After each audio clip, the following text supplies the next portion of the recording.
All right, ladies and gentlemen, we are live for another episode of the Hard Camera Podcast.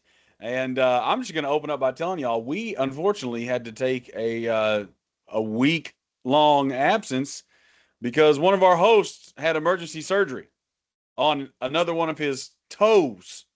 And y'all may not know this, but the patriarch of the family, Jimmy, his name in our family is Jimbo.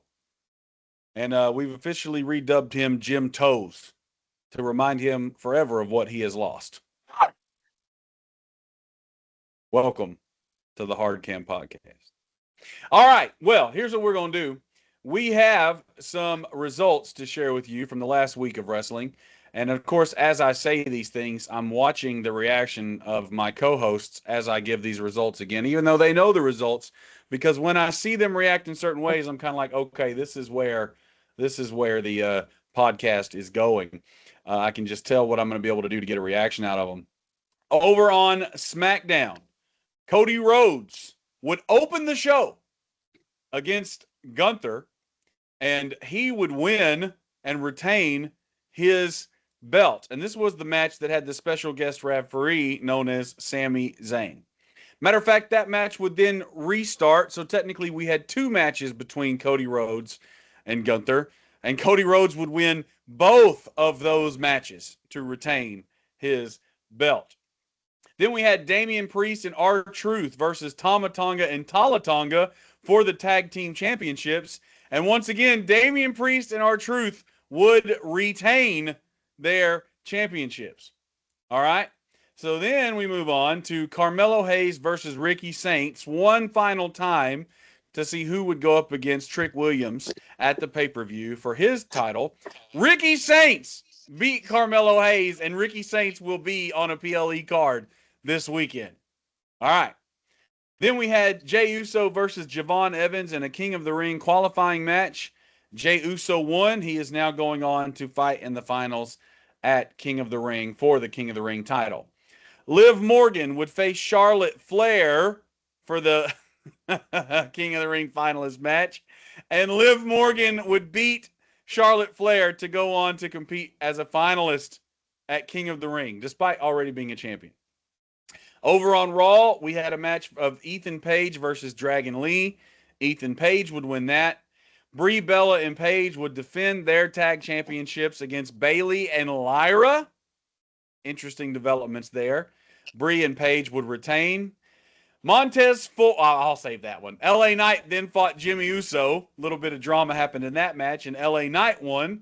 And then in our main event, Montez Ford and Angelo Dawkins, the Street Profits, would face off against Austin Theory and Braun Breaker for the tag team championships. And Montez Ford and Angelo Dawkins would win so that everyone would say, and new tag team championships on Raw, the Street Profits. With that, that's your full recap. That's all you're getting from me. At this time, I'd like to, as always, introduce you to my co-hosts. I got my brothers Dominic and Adrian and the patriarch of the family, Jimmy Rhodes, and we officially begin this episode of the podcast.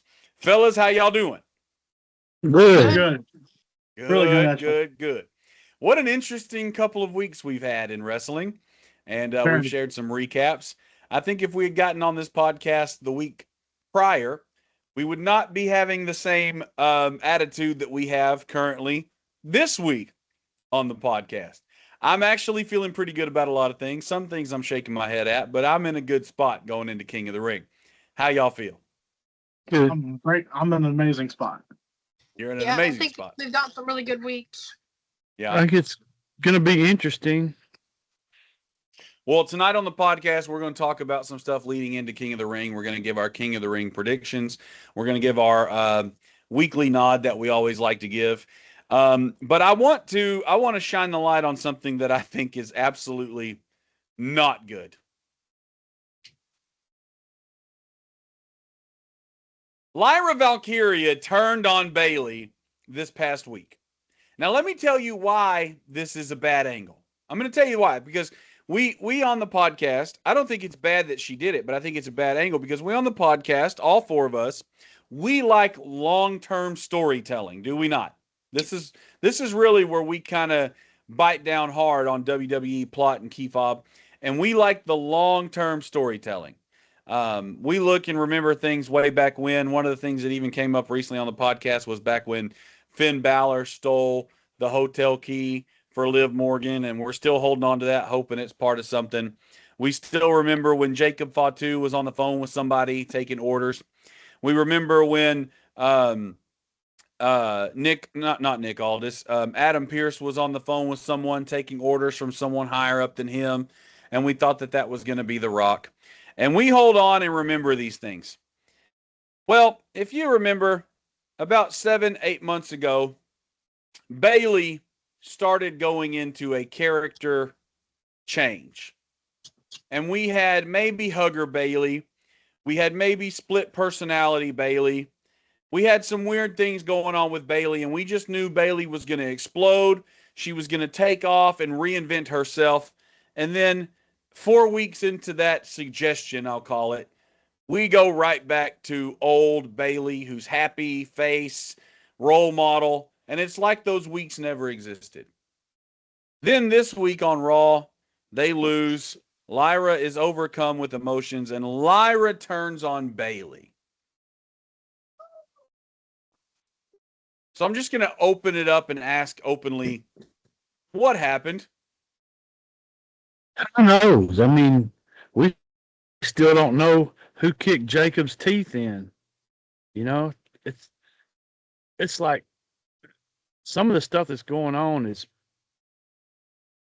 you know, like me and Dominic were talking earlier. WWE is all about storytelling more than wrestling, and the other promotions are more about wrestling and storytelling. Well, if you got to be about storytelling to get over, then you have to tell a good story. And we're not telling some good stories right now. When we are telling some, but the good ones are being eclipsed by the ones that make absolutely no sense. It's just out of left field. This didn't build up or anything, you know. Adrian, were we hoping for a Bayley redo?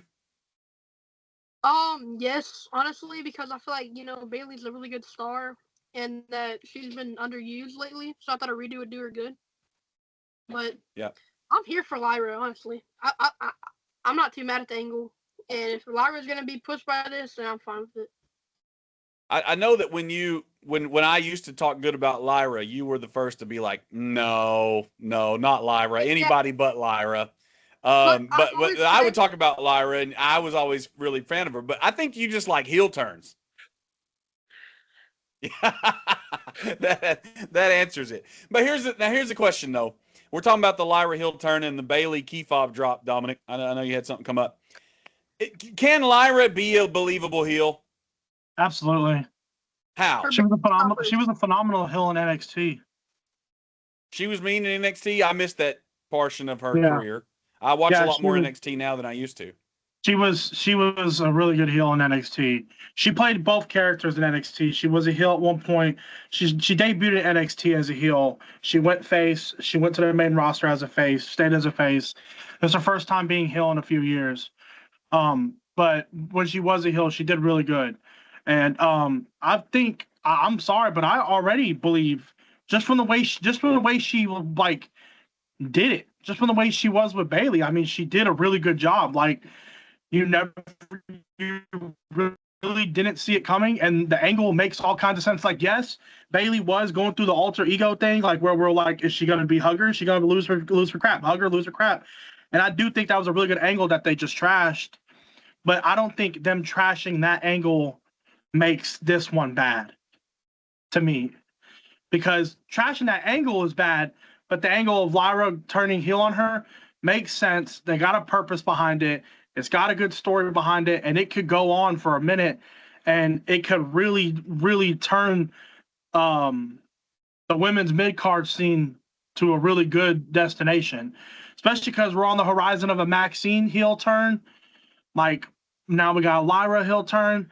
So, like, we could get some fresh stars being heels and all these old heads who are struggling to, not necessarily oldies, but just people who've been around, veterans, there you go, that are not necessarily in the main event scene that much anymore. But these mid card titles that these veterans have never held before, but these new people are heels, and like it just brings it gives a fresh story and a fresh plot to that mid card scene for the women, especially on Raw. And so I like it. Let me ask you this. If we're going this heavy on the women's heels in the mid card scene, does Becky Lynch turn face? I don't know what Becky Lynch does. Because Seth Rollins is face. I'm just hoping Becky Lynch goes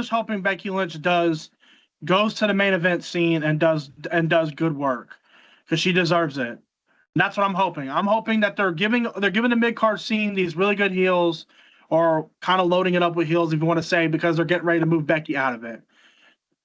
I don't know what they do with Becky from here. I don't know what they have in mind for her. I think that's why she's off TV for so long right now. But whatever they have in mind, I just hope it's good. We also have to remember that Naomi's return is on the horizon. It's coming up. Has she had her baby yet?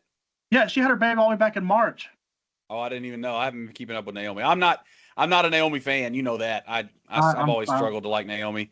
I will say though, she always gets associated, totally off the topic, because I'm going to go somewhere else with this. I will say Jade Cargill 2 weeks ago on SmackDown had one of her best matches. I mean, that women's match was fire. The problem was her hair came off, and she, at the end of it, she had to hold her hair on. But outside of the weave fail, Jade Cargill put on a really, really, really good match out of nowhere on SmackDown 2 weeks ago. Adrian's been on my head, but I don't really care. I'm giving respect where respect is due. I feel like ever since Jade Cargill got into a feud with Rhea, she's kind of improved drastically in the ring. Like ever since Mania, every time she has a match, it's another step in improvement for her in the ring. She's definitely botching way less. She's definitely pulling off some stuff way better, and she just looks better. Like, I'm not the biggest fan of the Meechin and BFAB stuff, but I also don't hate it. Mimi and B-Flab. Well, I didn't want to talk too much about Jade, but you mentioned Naomi, and I was like, I got to give credit to Jade. She had a really good match. Now, I'm bashing on storytelling here, because the Lyra Bayley thing, to me, we like long term, and I do. If you say, I always trust you on this. If you say Lyra can be a believable heel, then I'm gonna believe you. We're gonna go into this one open mind. I just think it's weird that Bayley wasn't the one who turned, because we were all wanting a heel Bayley. It doesn't look like we're gonna get that. Now, I'm cracking on that, and I'm giving it a thumbs down right now with an open mind. But I want to now congratulate the WWE on short-term storytelling. Well done. Let me tell you this. This is where I think this is totally underrated by the internet wrestling community. I don't think they witnessed the magic of a month-long story. And I think back in the day, you would have this in between pay-per-views. You would have short stories told, and some were really good and some were really bad. But let's shine the light now on our new tag team champions, the Street Profits. Right. Over the course of 6 weeks, we have brilliantly masterclass told a story of Seth Rollins being on his own, having nobody. Suddenly, he kind of gets worked up, gets in here, starts getting his way in there with the Street Profits because they have mutual enemies. Joe Hendry's kind of tagged along here. There was a match a couple weeks ago between Seth Rollins and Montez Ford in order to establish, some superiority, things like that. After the match, there was a mutual understanding. The hostilities kind of ebbed away. Joe Hendry seemed to be off camera for a little bit, but he came back last Monday night in dramatic fashion. It was short, but it was effective. And over the last few weeks, we have told a brilliant story of mutual alliances, although frail, working to elevate a conflict. And at the resolution of that conflict, I'm not a fan of the Street Profits. I told you I feel like they're the knockoff Usos. But as I'm watching Raw and watching the main event, the Street Profits win, and I sit back and I look at my TV and I'm like, that's good. Yeah. That is good. That feels right. And the Street Profits feel good being the champions.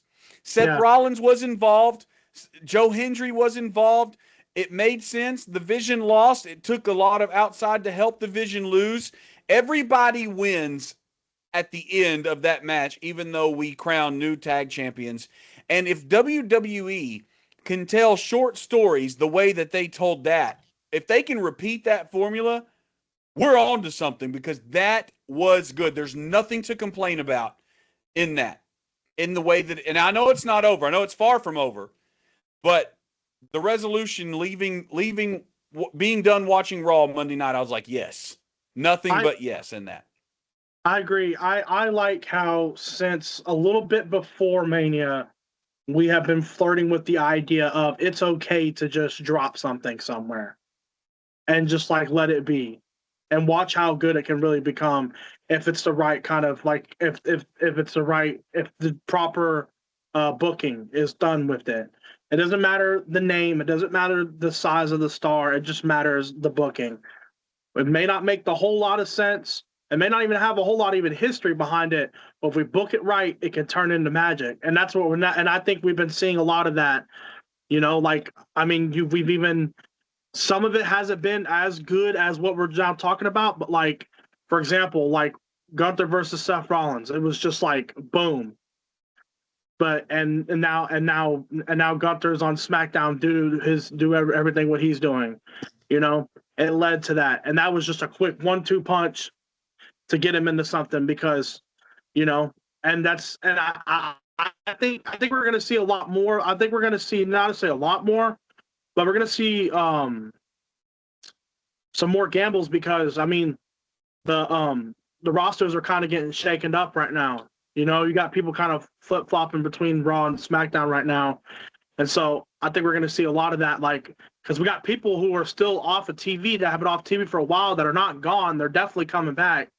You know, like Randy, like Valkyria, like CM Punk, like Becky Lynch. Those 4 names alone, 3 of those have zero direction. Well, Randy and does, Kevin but Owens. does he? Right, and Kevin Owens. But Kevin Owens and Randy have direction, but do they have direction? That's gonna be fun to see. Right, and that's what I'm saying. Out. And then you got, but then Valkyria, she has guaranteed direction. But as far as like Punk and Becky Lynch, zero, nothing. Drew McIntyre has also been gone a while. Right, but Drew McIntyre, he's in that same situation that Randy and them are in. He can come back and he has stuff and he has something he can do, but he also doesn't at the same exact time. Like, are they going to do it or are they not? And then it's like the same thing with CM Punk. I mean, right before he left, he had that little moment with Cody, but is that going to happen? Because you still got Randy that's going to go after Cody. You still got Kevin Owens is supposed to go after Cody. You still got, like, that, like, real talk, that Undisputed title is just, like, covered in people right now. It is. Like, that's covered. Good, though. That's a good place to be. It is. It is a really good place to be. It's a really good place to be. And so I think we're really in a, I think Adrian hit it around the money at the beginning of the podcast when he said this past Friday of SmackDown was the beginning of some really good next couple of months. I think we're on the road to SummerSlam and we're about to get cooking, I think. All right. I got to shine some light on this too. I've been Jimmy's son for 35 years. I've seen him wear a hat maybe twice in my life. On the podcast today, Jimmy the Patriarch is wearing a hat. Please explain to me the reason behind that. I have bedhead. Boy, your hair is shorter than That's my it? pinky. That's the reason? That's the reason. You look fine. What hair? All right, well then maybe there's a talking point to be found in the background you chose this week. Looks like something from Halo. What in the world is that? It's like I feel like I'm in another world. Why? Do tell us why. Well, I'm like you said, I had surgery this week. I've been in bed ever since. I can't do anything, but I've got to watch a lot of wrestling. I watched Raw, all of SmackDown. I've watched 2 AEW shows. We've talking about AEW, trying to get a little bit more insight into that.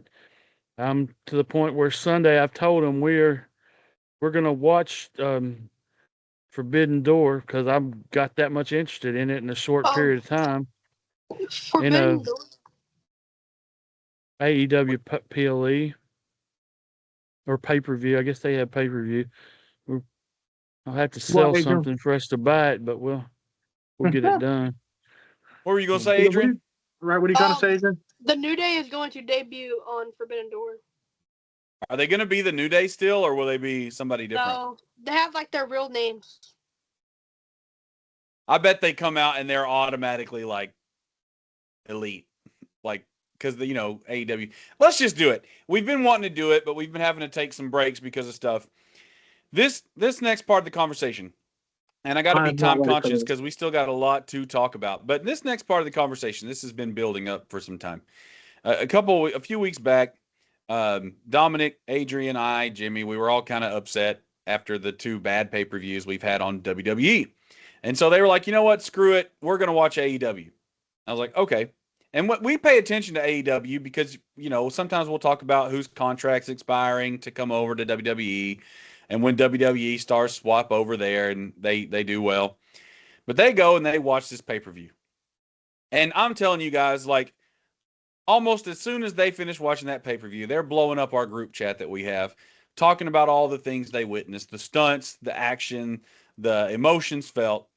And then that led to a conversation about the difference of not only the content between AEW and WWE, but the way that the fans receive the products. And I have to admit, before I steal anyone's thunder, that my biggest issue really with WWE is that even when WWE puts out a decent product, the internet is full of negativity. Yeah. Everyone expects every episode of WWE to be the best WrestleMania ever, and that's not realistic. We don't really on this show, agree with that. We give grace where grace is due. We do point out where things are really bad or things are really good. But over on AEW, you've got literal I'm going to use Sami Zayn's term before we talk about Sami Zayn. You've got ride or die AEW fans that are out there preaching the gospel that AEW is better than WWE, and they stand on it. They do not bow down.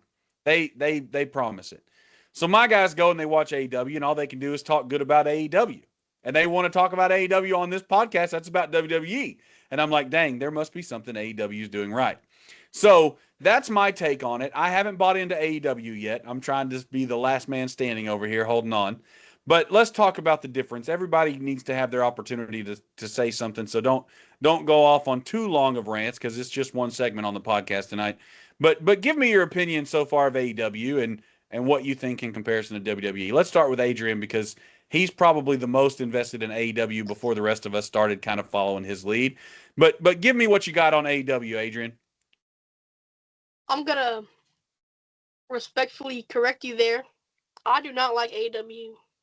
Oh, you talk about it more than anyone else talked about it before the pay-per-view, so I just assumed you were kind of invested. He talked about it a lot, but he does not like it. Okay, well then let's start there. That's a great place to start either way. Why don't you like AEW? Because, AEW is good, but they're good for what they're supposed to be good at, which is in-ring and their matches and their brawls and everything. But I'm more of a story guy, so I like WWE more. I like drama too, and I think that's why I like WWE more. There's just not a lot of headline news coming out of AEW. But what you don't like AEW, it's in-ring action. On a scale of 1 to 10, how would you rate the in-ring action? 10. 10? 10. How would you okay, let's take the good of WWE. Let's take the Rheas and stuff like that. What would you rate on a scale of 1 to 10 the in-ring action on WWE at its best? 8.5. Okay, and that's pretty telling. That's Maybe from a young 7. viewer watching Maybe the 7. action unfold. And I'm talking about at its best. I'm talking Rhea and Bianca Belair. When you get dream matches, Io Sky and Asuka, sorry. You're making that face. What do you think? Well, he's gonna get his chance. He's gonna get his chance. Now you say storytelling. You say storytelling's bad. Were there any stories being told when you watched AEW? Oh yeah. There was with the Edge and Christian retirement thing with FTR. Yeah. FTR. Yeah, they had a good little story there, but And what I like from what compared to AEW and WWE, it's like an average Friday Night SmackDown story. Okay. They do a lot of short-term storytelling is what it really is. Like how you're talking about at the beginning of the podcast with short-term, that's like their bread and butter. They do not hold on to something for a long time. And if they do, they don't like stay in it. Like they'll do it for like a few months and then like have an angle where someone else inserts himself and gets that other person booted out and makes that person have to climb their way back into that position with that person, type deal. Let me ask you something because it's on my mind and you're talking. I don't know much about, say, Tama Tonga's history, but I know he did AEW, right? Tama Tonga did New Japan Pro Wrestling. Where was the Bullet Club? The Bullet Club was New Japan Pro Wrestling. Okay, so this is just an example. Then I wanted to say the right thing. When there's people in the WWE and you get a reaction from certain things, such as Shinsuke Nakamura approaching Tama Tonga, and you hear the announcers in WWE say those two have history, and we get on the podcast and y'all know they have history, but that history was built in another promotion. We've seen people come from AEW to WWE, and they get involved in the storytelling. So my question kind of is weird, and you may not be able to answer it straightforward. Is the storytelling good enough, though, that WWE can take those stars moving over and automatically get them in a true storyline? And if it is, why then does AEW struggle with doing that when WWE can do it right off the bat? If Adrian's turns over, I can take over and give a pretty good answer on this. That would be a great place to start. Okay. Let me put it this way. I don't think AEW is bad at storytelling. That's not like the word I would use there. They're just not like, how Triple H and them, they tell stories almost like a Marvel movie. They drop little eggs here and they drop this there. And they drop this little hint here and that person, you know what I'm saying?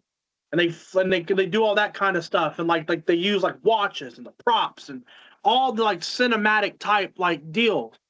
They don't do all that. They're not about that. They straight to the point. Tell them what you said earlier. What their story consists of. They're straight to the point. It's like, I'm better than you. No, you're no. I'm better than you. No, motherfucker, I'm better than you. It's kind of just like. It's really truly what it's based off of. And now some of the guys on the product have history. Like Will Ospreay and Swerve Strickland have like 4 or 5 years of history, and then Kenny Omega was in the Indies for like 10, 15 years before he got into AEW, so he has history with tons of people. And then you got all these people that have a lot of history, and like MJF. He's just this he's like this young rising star. He's like the Braun Breaker of it all. He just knows everything. And he just has so much charisma that you're just magnetized to him. It don't matter what he says. He's one of the most popular heels I've ever seen. He's just that damn good. Yeah, I know about MJF. Yeah, So yeah, that's kind of how it is. It's not that they're bad at storytelling. It's just that their booking is more simple and more put straightforward and more straight to the point and more like this piece, that piece. I'm better than this person. I'm better than this person. They do a whole lot of those, like that Carmelo Hayes and Andrade feud we've seen on WWE. That's AEW storytelling at its finest. I hated that feud. I mean, that's AEW storytelling at its finest. I hated it at the beginning, and then it got better. They do these 7-on-7s every now and then, like best of 7.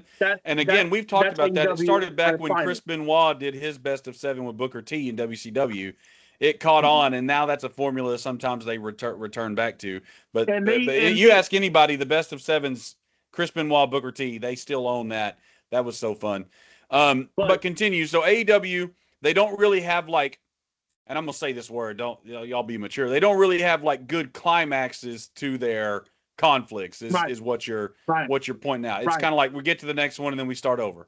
Right. Their biggest pop moments are like if someone turns face or someone turns heel, or like if like someone returns from being gone for a while or something like that. That's their pops. That's their, or just their straight up in ring. Their in ring, the stuff they do in the ring will make you react the same way as if The Rock showed up on TV almost. Like you're just like holy freaking lip, how is that even scientifically, physically, gravitational possible? Okay, now Like, hold on right there. I'm gonna ask you this question. The way on our website, the Hardcam website, it's posted on all of our stuff. One of the way we rate matches is we give certain points allocated to fan reaction, crowd reaction. Mhm. We know that WWE, there are certain cities and states WWE goes to, and the crowd sucks. And we've also learned that the entire show can be brought up to be made to feel better than what it really was if they're, say, in Paris or if they're in Canada. Yeah. And especially Montreal. Like, good Lord. Alberta, Calgary is another great hot zone for the fans. Do you think at all that, like, AEW, the crowd reactions are better consistently than WWE? Because I know y'all been saying this about all the matches you've watched. Like, man, they get a reaction out of me based on the in-ring performance. Yes, let me take that one. Well, first thing is their crowds aren't near as big, so I mean you can't get a roar on camera, and the crowd noise is more muted. There's not as much of it. But whenever they actually focus the camera on the crowd, the ones in the front rows, like green shirt guy, you know, the diehards, they're mad and happy, and they're not just like yeeting and ha ha ha, yeah, yeet, but they're like really mad. It's like invested, like they have all the emotions, like they're really bought into it, like in the old days. Like whenever I went to watch the Von Erichs and I yelled for Killer Khan and a missing link against the Von Erichs, and this woman came down from 2 rows and scratched my arm. How dare you root against the Von Erichs? And I had a scar for 20 years on my arm where that woman scratched me. You still have those kind of fans right there in the front, and you get to see that intenseness on their face sometimes. I will. So let me ask you this, just because, you know, for our viewers who don't ever watch AEW, would you compare the AEW crowd to ECW's crowd? Yes, that's a really good comparison, actually. Because ECW crowds really were crazy. I mean, you remember how they treated John Cena? Yes, that's AEW crowds at its finest. That is point blank. That's AEW at its finest. AEW is like a glorified ECW. That's exactly what it is. That's every time I watch it, every time I'm watching it, that's all I can think about is how much it reminds me of ECW. Like it just, and then the no filter reminds me of the Attitude Era. Like it's just like, I wish we'd get no filter again. Jimmy, I want to get your take on AEW versus WWE. I have a specific question I want to ask you after I get, you know, more of a broad response from you. But go ahead and tell me anything that we haven't already said. Go ahead and tell me your thoughts on the different products. I mean, the fact that I'm starting to like AEW, does that make me less of a WWE fan? Absolutely not. I mean, that's our bread and butter. That's what we're commenting about. And I want to remind anybody listening that this will continue to be a WWE show. But that doesn't mean I can't enjoy the other product, you know? absolutely. And there are things about it. They pull off moves routinely that we see once a year on WWE. The in-ring part of it is like phenomenal. I watched it like a 300-pounder grab 2 people by the arm, jump all the way up the ropes from the bottom to the middle to the top, and turn and do a screw in the air, flip both people he had by the arms over. I mean, it was insane. There's nobody in WWE I can think could even do that. And I mean, we're yet to see the full breadth of some of the guys, but the in-ring moves are great. The matches are long, but the storytelling sucks. I mean, I'm not gonna. It's like when me and Don were talking earlier. He said, "Yeah, I'm gonna punch you in the mouth. No, I'm gonna punch you in the mouth," and that's pretty much what it equates to. I mean, you have this thing with MVP, and he's got Shelton Benjamin and Bobby Lashley, and they say they don't care about titles. They're just there to hurt people for money. That's a pretty cool angle that they have. They have some good ones. Right. But people like Andrade was in the main event the other night, and Tommaso Ciampa is already fighting for a title. People from WWE are going there and finding success, and they're elevated in the ring. Things I didn't see them do in WWE, they're doing. Ciampa looks great. I mean, I don't know. There's things I like about it, but then at the end of the day, I'm falling asleep toward the end because of there isn't much direction in it. So it is and it's not. Okay, so that's a really good take. And again, one of the things I'm like eagle-eyed on is the way the internet receives both.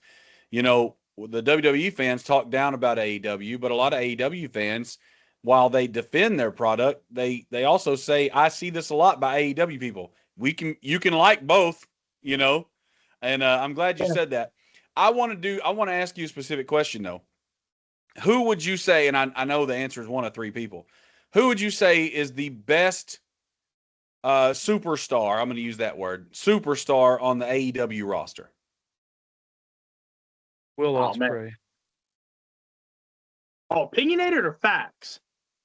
Just all around, in-ring, promo, whatever they got going on. Who'd you say is the top guy in AEW all around? And it doesn't have to be the popular choice. Who is the, just by watching it, who you think's top guy? It's Will Ospreay. I mean, I still like Samoa Joe, but that's nostalgia more than anything. He's it in AEW. All right, so who's the guy in WWE? Best all around. Obafemi. Or Russ Roman Reigns. I wish it was Obafemi. I mean, I don't see why it can't be Obafemi. I mean, we're going to talk more about that. But what I'm leading This to here is podcast is going to go real south fast later. Let's just hold on to the Will Ospreay name, and I want y'all to tell me, I know it's a drama, I know it's scripted. Will Ospreay versus anybody on the WWE roster in a storyline together. Who do you think? I'm trying to take every aspect of the products together. Who do you think is a believable threat from WWE to Will Ospreay? Who do you think if you put those two together? Let's take Will Ospreay. Who could give a blockbuster performance all around against Will Ospreay? Right now, only there right now, yeah, who's on the level of Will Ospreay in WWE? Javon Evans. Will Ospreay is a so you think Will Ospreay's a mid-carder in WWE? I don't. Yes. I'd say Seth Rollins. I would say Seth Rollins before he got all these injuries, like WrestleMania 40 injury, the injury after that, the injury after that, the injury after that, the injury after that, the injury after that. That mother trucker is the most fragile person on the planet. Seth Rollins. Okay. I see where you're going with this, but I need to rephrase my question. If I had a billboard for a PLE on WWE and Will Ospreay was one of the challengers, and you had 4 to 6 weeks of storytelling to lead up to this match, who is the best match for Will Ospreay? Storytelling, key fob, in-ring performance. I mean, all around best guy for Will Ospreay. I want to compare that to the WWE product. Money billboard that could sell out Madison Square Garden with the mic work and the in-ring all around, like you just said. I don't know. I don't know. I'm just hear me out, because I've seen Will Ospreay fight and I've seen this person fight and I've seen the way they talk on the microphones. So this is my pick. Is Logan Paul. Okay.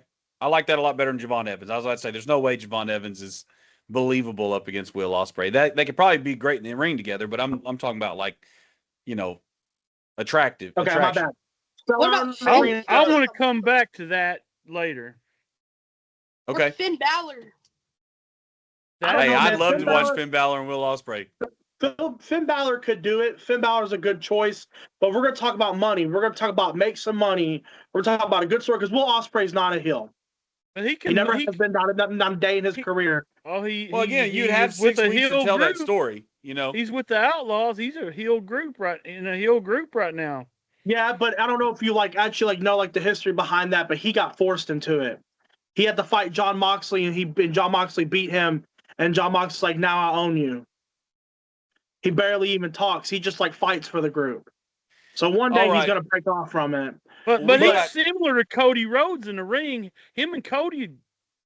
Will Ospreay and Cody? He's actually a little better than Cody.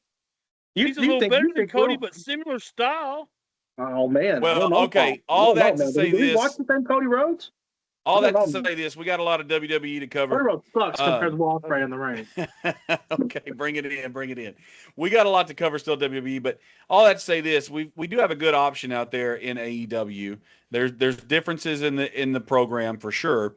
But there's also a lot to be enjoyed.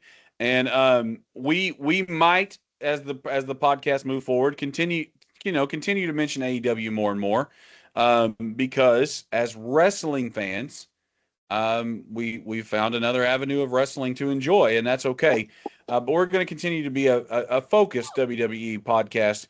But if AEW comes up, look, we've broken the fourth wall here. This is it officially on this podcast, and we can talk about whatever we want to talk about because we own this podcast and you don't. So that's what we're going to do. Now, Dominic. We're going to miss a couple sections tonight due to time. We're not going to do our traditional brags and our traditional gripes, but we are going to talk about King of the Ring. We're going to talk about some stories leading up to King of the Ring. And if we want to brag or gripe, as we do these things, we can, but we need to give predictions and we need to talk about it. And then we need to save our best of the best for our nods at the end of the episode.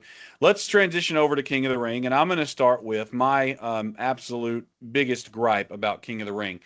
Dominic, as you're pulling your matches up, you can go ahead and cross this one off the list. One of the matches we have now is a triple threat match for the undisputed title. Cody Rhodes and Gunther are now going to have a triple threat match against Sami Zayn. And I don't know why or what is happening here where the WWE bends over and takes it from Sami and puts him in all these positions and keeps him relevant. The entire fan base is turned on Sami. Sami had to somehow miraculously change that into something that was at least comedic in order to keep his buzz going. Ride or die fans. He's gone completely mental to make a show of things. I mean, I see it. I'm actually like, okay, this is somewhat appealing. But at the end of the day, it's Sami freaking Zayn. It's still Sami Zayn, regardless of how he works with what he has to work with. And now, going back to Riyadh, we are forced to watch a championship match that Sami Zayn has somehow worked his way into yet again. So there we go. For the Undisputed Championship, we have Cody Rhodes, Gunther, great, and Sami Zayn is now part of this. I don't like the fact that Sami Zayn's a part of it. I see the merit in how he got there and his whole I'm losing my mind thing. Okay, there was some enjoyment to that. But let's just start here. Who's winning this triple threat match between Gunther, Cody, and Sami Zayn? Jimmy, I'll start with you. Okay, first of all, I want to say that I want to say I don't quite agree with your interpretation of the match. The match started, Cody was given the victory, but they restarted the match, which did away with that victory. And Sami Zayn came in and attacked Gunther, so therefore Gunther won by disqualification the whole match, the way I see it. I don't know how WWE is going to score it, but that makes this a little bit more palatable to me if I can actually believe that. The licks they let Cody get on Gunther are not believable. It's back to CM Punk again. I mean, gosh, Gunther's going mid-card, and I hate that. I hate it so bad. I think Sami wins the freaking match. I almost guarantee it. So let me add some storyline to this. Dominic and I talked about this in the group chat, and I'll do this very shortly. If Sammy wins, then Sammy will then go on to face Jay, which actually might have some merit to it because of the Uso thing. Matter of fact, it'd be actually kind of a cool swerve if Jay and Jimmy continue to upset Fatu and Roman, and there's a line drawn hard in the sand where Sammy comes back to the bloodline, and then Roman kicks out Jay and Jimmy, and Jay and Jimmy have to go over to Solo, who's now about to lose Tama and Tala. I mean, there's a lot that could happen there. I don't even want to go too deep on. This is making me want to pull my freaking hair out. I know, but let me tell you the worst case scenario here. I'm sorry. I'm just gonna say it. I'm just gonna say it the way I want to say it. Y'all all gonna be mad at me. I'm gonna get torched by every single one of you. Not Adrian, because Adrian's the only person who agrees with me on this. Let me hold my breath. I don't care. I'm sorry. I don't care that Sami Zayn is involved in this. I actually love it. I love everything that's happening right now when it comes to Gunther, Sami Zayn, Cody Rhodes, Roman Reigns, Jey Uso, Jimmy Uso, Solo Sikoa, Jacob Fatu, because right now, for the first time, hell, since I don't even know when, we are in a time period where the story does not have a definitive answer. Like, no one's guaranteed anything. No one. Obafemi's not guaranteed anything. Jey Uso's not guaranteed anything. Gunther's not guaranteed. Cody's not guaranteed. Sami's not Roman. No one is a definitive. Like, it's not guaranteed Jay wins King of the Ring and picks undisputed title. It's not guaranteed that Obafemi wins King of the Ring and picks the undisputed title. It's not guaranteed that Cody Rhodes holds undisputed title past Night of Champions. It's not. There's so many, and then there's so many outside pieces like Randy coming in to cost Cody, or Kevin Owens possibly returning, or Sami Zayn turning heel, or Gunther just straight up beating them and letting Gunther have that power, and then continue the Sami Zayn and Cody story without the title. I mean, there's just so many angles, so many different things. Nothing's guaranteed. They have put us in position with both the world titles, with both shows, where you have to tune in, you have to turn on the show, you have to watch it, or you're gonna miss it, and you're not going to be a part of it. Because you can't both shows, I don't know. SmackDown, that's very accurate, but I swear to God, if LA Knight keeps getting dragged out and doesn't win something soon, I'm gonna flip. But that's way off the topic. Okay, so with that being said, Dominic, who wins the triple threat? I really cannot give you an answer, but I guess gun to the head. But I guess gun to the head. I don't know, man. Okay. Honestly, bro, I really don't know. That's fair. Now, worst case someone scenario. Have to shoot me. Someone has to shoot me because I couldn't give you an answer. It's fine. Totally cool. I like it when you're undecided because you normally know a lot. So it's very rare that we get this moment. Now, worst case scenario, I told Dominic this in the group chat. If Gunther wins and Jay comes after him, everybody's going to suddenly start chanting to Gunther again, "You tapped out. You tapped out," which was the worst thing for Gunther ever in the history of evers. And if Jay taps Gunther out again, I am telling you right now, in black and white, this show will absolutely switch to AEW. We will be the creative team for AEW. We will talk about all the storylines that could exist week over week over week. We will take a 6-month break from WWE. I'm telling you right now, if Jay wins and then goes up against Gunther and taps Gunther twice, I am done. Let me hear me right now when y'all can do this podcast without me if you want to, and we can do them for AEW. If Jay taps Gunther twice, I am done. I'm taking time off of WWE. That's it. That's I acknowledge you. I acknowledge you. I don't. Look, man, I'm the biggest Jey Uso fan on this podcast. I'm probably the biggest Jey Uso fan out of our entire fan base, or the viewership wise. But I also 100% agree with you that is terrible writing at its finest. Nobody needs Jey Uso versus Gunther again. Nobody. Much less a nobody. Tap. Okay. Nobody. I'm glad we agree. Adrian, who's winning this match? Cody Rhodes. Boy, I've been waiting the whole podcast to troll us. He says he trolls us all in 2 words. Cody Rhodes. I just can't even fathom how he walks. My only thing with Cody is just like I feel like going into this match, he has all the opposition against him, like all of it, from either outsiders and the insider. Like he just has all the opposition. Every time And you he think did Cody call Rhodes is for the gonna match. lose a match, he's gonna win. Yeah. Cody Rhodes is going to win. He did Okay. call for the match, and that bothers me. That he's the one that came up with the triple threat. So It doesn't bother me actually. I actually like. Now, I'm gonna be honest with y'all. I'm actually gonna be honest with you.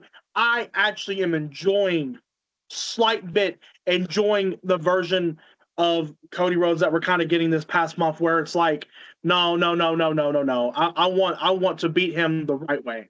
No, I want. If I want to deal, if these guys want to keep getting involved, that's fine. I'm easy to find, hard to beat. Put them both in the ring. Come get me. You want to call me out? Call me out. Sami Zayn power drives Cody Rhodes at the end of the match. That'd be great. I want to give my prediction and then we'll move on. I think it's Sami Zayn, sadly, because of the Sami Zayn and Jey Uso conversation on SmackDown week before last. They do those things where they kind of introduce potential feuds, and I think it's going to be Sami. So there we have it. We had a lot to talk about. I hate this match. I hate it. But I know we have to have it. All right. That being said, let's go ahead and do the obvious. There's a King of the Ring match between Jey Uso and Obafemi. Obvious. Now, pause. Obafemi is awesome. Oh my gosh. Like, the little bit he said to Jay on Monday Night Raw was incredible. He got under Jay's skin and all he says, listen, you ain't even the family member I'm worried about. I was like, God. Yeah, but anyway, I'm not gonna sit here and say Obafemi just completely outdid Jay in that promo. Jay did really good. Jay was trolling him just as much as he was trolling him. Yeah, Jay but I mean, we're talking about. But again, I'm saying Obafemi's still in his honeymoon phase with WWE, and he's killing everything he does. Man, he is so good. He deserves to be as over as he is. But that being said, we need to give our predictions and why. So I hate to say it because again, I think it's plot armor for Jay. I think Jay wins, but I don't want that to happen. I know how you feel. I think Jay wins, but I don't want it to happen. Maybe Brock Lesnar shows up and that's why, but I do think Jay wins. Why is it considered plot armor? Why is it considered plot armor? Because there's a storyline that makes it to where Jay can't lose. That's plot armor. That's what? No. That is the definition of plot armor. That's the plot armor. This person can't die because we need him for the next episode. Obafemi can very easily just win too. Jay has to go on to win the title. It's in the cards. He doesn't have to. Actually, you're feeling a little bit like a liar. No, Jay has to go on to win. No, I don't have. I am not going into this match 100% believing Jay's winning. I don't. All right, here's Eric. We'll acknowledge me saying this right here. If Jay loses to Oba, I will open up the next week's podcast by issuing you an apology. Okay. And I don't think I've ever apologized to you ever. That's a win. That's a win-win situation for me because you either apologize or Jey Uso wins. So that's cool. I know. Yeah. See, I'm setting you up for a moment of bliss. Okay. Well, Dominic, we'll go to you. Who's winning and why? I'm picking Jay, but I don't believe it's because of plot armor. I believe it's just because it's the best answer. Okay. Fair enough. Jimmy, who's winning this match? I've never wanted to be so wrong in my life, but Jey Uso, he's plot armor. Adrian, you are such a hypocrite at its finest. He's going to win with the splash off the top rope. Hypocrite at its finest. 4 super kicks at its finest. Adrian, before Dominic goes off on you, tell me what you're about to say. Okay, so I think Jey Uso is gonna win, and I think it's the best option because, like, for storyline wise, like going into SummerSlam, like Obafemi's good, but like storyline wise, I don't think it'll win. Now, listen, for storyline, we all have to agree. I think we all agree for storyline, the best is Jay, but for Oba, Jay can't win clean. No, it's got to be Brock Lesnar. Nobody wants that. I don't want Jay to win clean. That's dumb. I'm sorry. I don't. So are we all in agreement that Jay most likely wins because Brock shows up? Is that or where some we're? or some interferences of some sort, like something. Like I need something. I don't care if it's the bloodline all at once beating up Brock Lesnar. I mean beating up Obafemi. I don't care. I don't care who it is. I just need Jey Uso can't just really go out there and just Now, actually beat Let me Obafemi. throw the potential I wrench in think- this. Let me throw the potential wrench in this. Solo Sikoa did show up to cost Jimmy his match. Does the bloodline interfere with Jay only for Solo to show up and interfere with Oba to give us a really cool outcome here? I'll be honest with you, man. I see what you're saying, and I think it's reverse. I'm sorry, but I think Solo tries to go out there. Jacob Fatu has been tasked when Roman Reigns whispered in his ear. I believe that Roman Reigns whispered to his ear, telling him to keep that match like protected, and Solo will be the first to try to interfere. And then when Jacob's got Solo out of the ring and out of the way, that's when Brock Lesnar will show up when everyone believes Obafemi is really about to win. Right, Like that's fair. that's kind of what I'm saying. You All know right, so what, most of I us think think it's going to be. here's the best way. Here's the best way to do it. Bar everybody from ringside, and we see the premiere of Zilla Fatu to run the match for Obafemi. Interesting. That'd be fun. I think this By the way, prediction- Jimmy, we did get a another appearance by the War Raiders last week. Yeah. How do y'all do this? Because they have to be mentioned. They have to be on the show. Okay, so most of us are saying Jay, and this could be really cool storytelling. Yeah, Adrian, you had something else. We gotta kind of hurry. I seen this online thing real quick. So like this guy was saying, what if you know how like Oba's been with Seth Rollins for some reason, working with Seth. Like, we've seen it after Raw. Oba helped Seth out. Because I think Oba is doing this because he thinks he's going to be threatened by the Bloodline when coming to his match. And so we're going to see like a Bloodline and Seth's little team first. But eventually ending with Brock Lesnar, obviously. I could genuinely see this match being an absolute shenanigan fest. Like Jay an wins. absolute, It could be. like, It could an be absolute WrestleMania shenanigan thing. 0.5. Jay Hey, wins. real quick, we need to add someone to the Danhausen curse radar. JD McDonough has officially been cursed by Danhausen, and that's cool. Yo, That's great. I love The electricity thing is love great. what they- You think Baron Corbin is going to be at King of the Ring? I hope not, bro. Like, we're turning off the TV, Dominic, and you have no say if Baron Corbin shows up on that TV. I mean, but Oh, Danhausen yeah. has to show us his creation at some point. I'm just asking, does it happen at King of the Ring? No, I think it actually is happening in the Madison Square Garden Saturday Night's Main Event. I think they'll give it like a whole segment time. Okay. All right, so we've covered 2 matches so far. Both of them, a lot of controversy on this show. Give me what we got the women's Queen of the Ring final, EO versus Liv. I think I know which all way we're leaning here. Liv versus EO. Dominic, you haven't gone first yet. Who's winning that? I'm sorry, but I believe EO's winning. Yeah. Wow. Okay. Why? Because Valkyria or Raquel is going to interfere. Especially after this past Monday Night Raw, when Raquel was sitting there talking to Roxanne about how like, man, I know Liv's doing good, I know she's doing all this, but I'm kind of tired of not getting anything. I'm kind of tired of getting all these opportunities, of these opportunities not going my way, blah blah blah blah blah. And then like Roxanne kind of trying to be optimistic, but she's just like, I don't know about that. And then Liv comes in there, and then Liv comes in there, and she tells her she can go after the Intercontinental title or something like that. And you could just see all of Raquel's face, like, you're trying to downgrade me to Intercontinental title so that you can hold both the world titles? Like, kind of like a bitch, please, Like, yeah, now this is interesting. The Judgment Day. Let's take 2 for this real quick. On one hand, you got Raw, and you've got where Finn Balor was kind of trying to weasel his way in with Roxanne, but then Finn got moved to SmackDown. So we were wondering if it was going to be Roxanne or Raquel. Now it's Raquel who's visibly frustrated with Liv.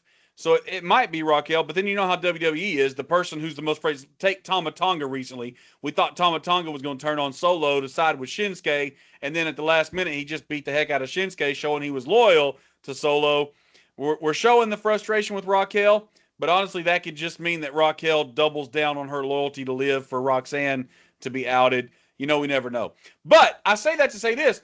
On SmackDown, we're getting something awesome. R-Truth is bridging the gap between Finn and Damian. Yeah. He's trying so hard to bring the Judgment Day back on SmackDown, and if R-Truth succeeds in this, oh my goodness, that would be amazing. Could you imagine Finn, Damian, Rhea, and R-Truth? Bro, that would be legit. That's so fun to watch. That's what Adrian thinks. Adrian thinks they're going to explode the one that's on Raw to get the one on SmackDown going. I mean, that'd be cool. I mean, Damian and Rhea, weren't they like original members with Edge? Yes, absolutely. Oh, yeah, bring it back. Okay, anyway, I digress. Dominic says Io Sky. That's what I believe. I believe Io Sky does it, and I believe that sets up both women's world titles matches for SummerSlam to be in some really good personal feuds. I believe that sets it up for Liv and Raquel, or Liv and Valkyria and Raquel. Don't matter what way they go with that. It's personal. It's deep. It's fun. Okay. And then hold on. We're getting way off. All I really want to know is if Io wins, who does she challenge? Rhea. Oh, okay. Okay. That puts her back on SmackDown, though. I believe she goes after Rhea. And I believe Io does feel out of place on Raw right now. I'm not gonna lie to you. She does. She does, and I think they've kind of had it booked that way on purpose. I believe this has been kind of like the ultimate thing in mind for the longest. Now I know that you're of those people that believe sometimes some streaks should never be broken.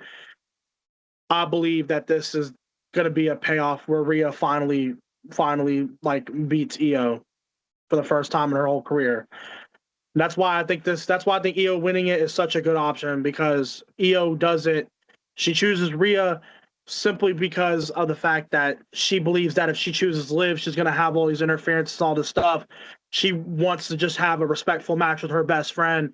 She believes that her, and especially the way their last match went at Evolution, they were like it ended in a cash-in.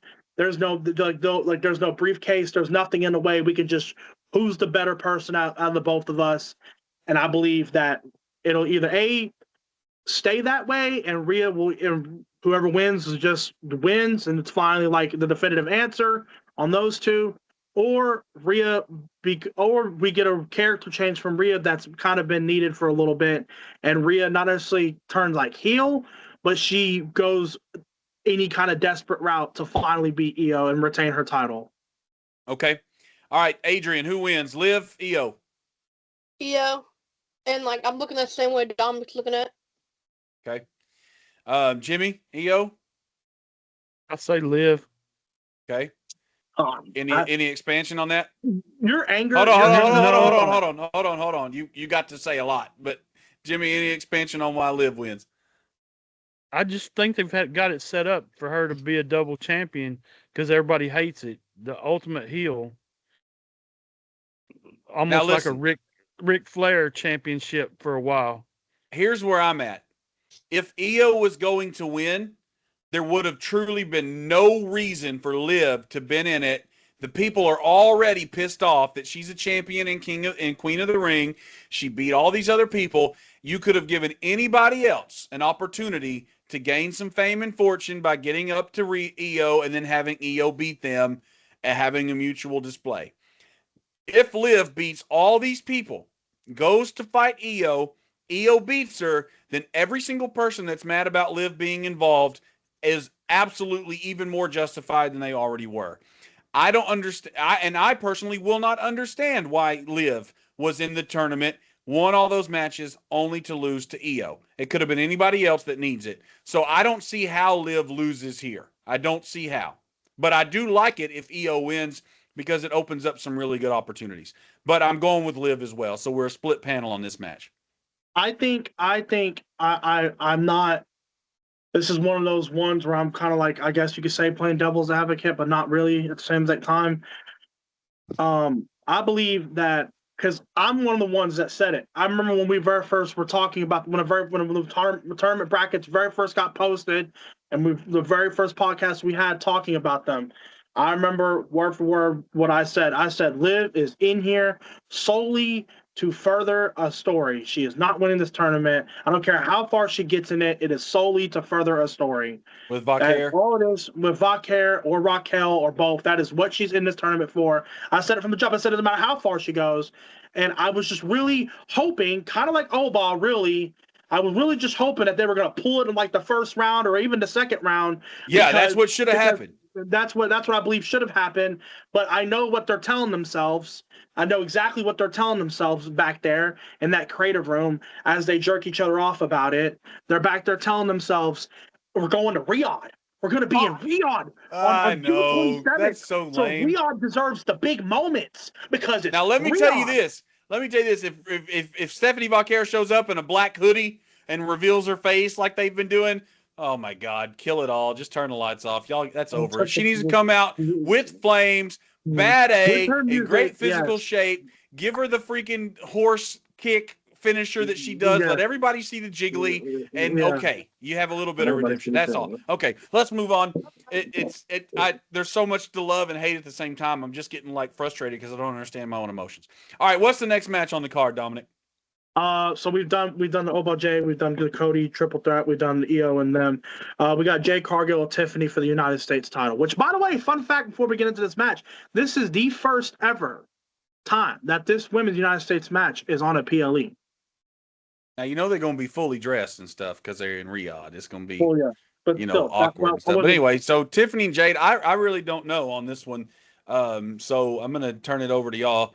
Jimmy, give me your thoughts first on this one. Tiffany. Okay, why? Tiffany. They're not going to have her win at one match, lose at the next. WWE don't do that. True. But can you really see Jade losing to Tiffany right now? I mean, I could just from a Charlotte Flair and Alexa Bliss interference dealing with them with the homegirls, and then that's it. Charlotte's out, bro. Charlotte, man, dog, that was to protect Charlotte so that Liv didn't just straight up beat her. Or does Naomi come back to even the odds because you've got a lot of people on Charlotte's side? You've got Charlotte, you got Alexa, you got Tiffany, you got Chelsea. Or does Chelsea turn on Tiffany because Tiffany's been mean to her? That's one thing I was telling Asia about Night of Champions that I love so far. Is that every single match on this card has more than 2 or 3 angles that can happen each match. We don't have enough time to even talk about it.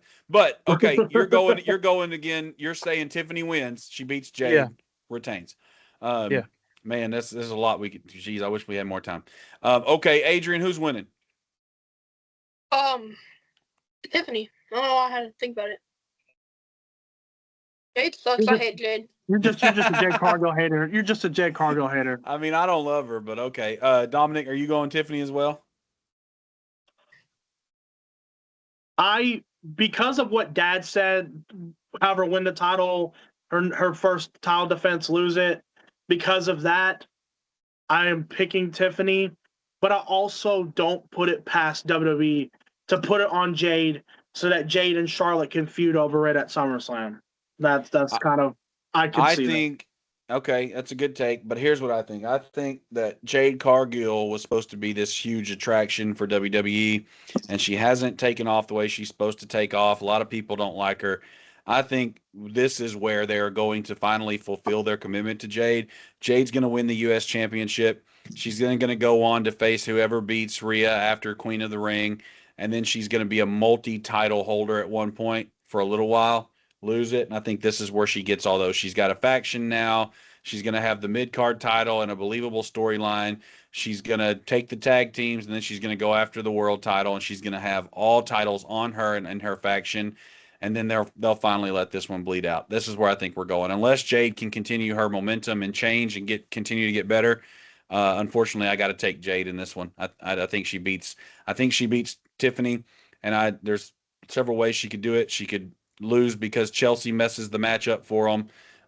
She could lose because of the all-out girl war and there being some tide turner. Unfortunately, I'm giving this one to Jade, even though I don't like it because I think WWE has commitments to Jade they got to uphold. So that's where I'm going. Okay, last one. I think we got one more match on the card to talk about. Yes, which we'll probably get another match announced on SmackDown. No. We have two more. The card is 6 match. It's the first PLE it's a first 6-card PLE match, by the way, guys, in a long time. We need right. That. Thank God. Anyways, so then the next one is Trick Williams, Ricky Saints, United States title. Trick. We all said Trick. Lil Yachty turns on him. Trick wins because Carmella Hayes interferes. That's what's happening.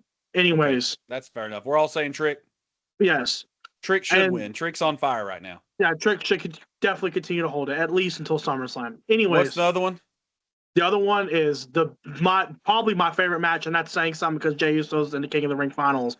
But possibly my favorite match: Seth Rollins and Braun Breaker in the steel cage. I am beyond ready for this match. Bronson Reed's coming back. I am so ready for this match. Can I give you a pretty fun? Never mind. No. Never mind. No. Do it. Okay, so it doesn't necessarily make no sense, but with the fact that they didn't necessarily do anything with it on Monday, hear me out, man. What if we all think it's Bronson Reed returns? What if they pull a whole full circle moment and Braun Breaker pulls a Seth Rollins on a Seth Rollins and Seth Rollins loses because he gets lowballed by a black hooded skinny figure, and that black hooded skinny figure is Maxine Dupree? Or what if Maxine Dupree dyes her hair red and it's made out to believe that Becky turned on Seth, but it's Maxine with red hair? There's just bro, could you imagine? I'm just saying, bro. And I don't know, man. They either pull the trigger on something like that now, or by SummerSlam, they're definitely pulling the trigger because Chad Gable tried to apologize, and y'all seen how she handled that. Homegirl's definitely going I'm so glad that came up because before the end of this podcast, I was going to mention one major thing. I hope WWE realizes how over Otis is. Yeah. Otis might be in the top 3 loved wrestlers on the roster because in that promo, everybody was chanting and loving Otis. Otis could be anybody in the company he wanted to be because we love Otis. I just wanted to say that. That's all. Otis will come out of this looking amazing. This whole situation is going to make Otis that much more better, I believe. He's so good. Especially the emotion behind it. When Otis and Chad Gable really officially make up and hug, that's gonna be almost like a tearjerker for people, bro. That's gonna be all right. Back to it. Who's winning the steel cage match? I got Braun Breaker because Seth made it very clear on Raw.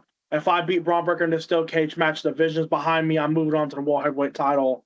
I don't think that's the case. We know it's going to be a WrestleMania type PLE. You're going to have the Street Profits interfere. You're going to have Joe Hendry show up. You're going to have. It's going to be a shenanigan fest. That definitely is going to be one. But it's a freaking cage. Shenanigan fest. Yeah, I know. But you can open the door now. Thank you, boy that said that on Saturday Night's Main Event. What is it? What's that guy's name? That was Jesse the Body Ventura. Yeah, thank you, Jesse. We know we can just open the door. That's going to happen. So, Seth Rollins, you're saying Braun's winning this one?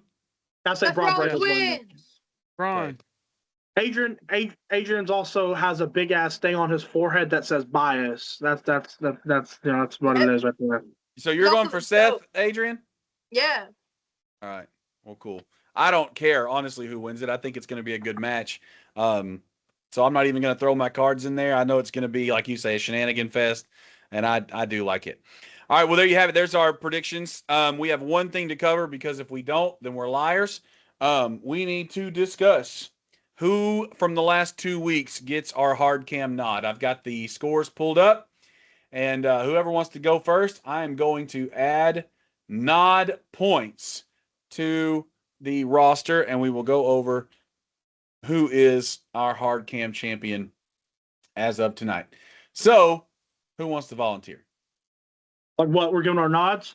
Uh-huh. Let Dad knows his, so let Dad go first. Okay. We had a match this week where one performer, although they lost the match, put in a performance worthy of AEW as far as the moves and the aerials and everything. I did not really like this person. I thought they were superfluous to WWE, but after watching this match, I think they might be one of the top 3 wrestlers in the whole company as far as skills and in-ring performance. And I'm giving my nod to Javon Evans, who absolutely carried the match with Jey Uso and did all these great moves, which he somehow kicked out of and was beaten with a frog splash. Now, one of the things I was going to say, that the No, freaking it's a Samoan splash. drop. Did y'all see the Samoan drop where Javon was like 4 feet above Jay before he landed on his shoulders and Jay dropped him? That's got to be the highest Samoan drop I've ever seen in my life. And matter of fact, it's one of the top rated matches on the website because of the performance they put on. Javon really brought out the best in Jay. I don't feel like Jay just was crap. We've seen way worse matches from I don't think so either. But I think Javon brought out some of the best that we've seen in Jay in a long time. I'll give that Javon, but Javon forces anyone to give out their best. I mean, yeah. No, It was a good one. That's a good nod. That's a really good nod. That's a really good nod. I don't disagree with your nod. I just don't believe in the carried part. I don't believe it was carried. I don't believe it was carried. Read his shirt, Jimmy. Not carried. Okay, who's next? That's a good nod. Who's next? Adrian, you want to go next, bro? Because I'm still debating on mine. I really am. Chad Gable.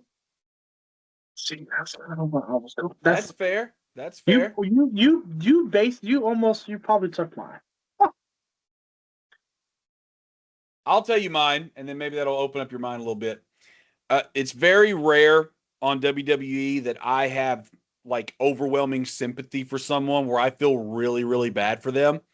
But the segment where Charlotte Flair was going out to fight in Queen of the Ring, and she got jumped backstage by Jade Meechin and B-Fab, I actually felt a tinge of emotional pain watching her get beat up backstage and how believable she made the pain on her leg and stuff feel. I was like, dang. I really I actually had a surge of emotion. So because of that emotional, I don't feel that a lot in WWE, but because she brought that out of me, I'm actually giving a nod to Charlotte Flair this week. There's a lot else that could be said for her carrying her character from when she came back and everybody hated her to where she's at now. But just that one little bit of wow factor made me know instantly I was probably giving that nod to her. All right, Dominic, you got a roster of over 50 people. I know. Man, there has just been so many really good things that are worthy of a nod this week. Really, there has been. And, because what you're saying about Charlotte Flair, she probably put on the best match between both Raw and SmackDown to me.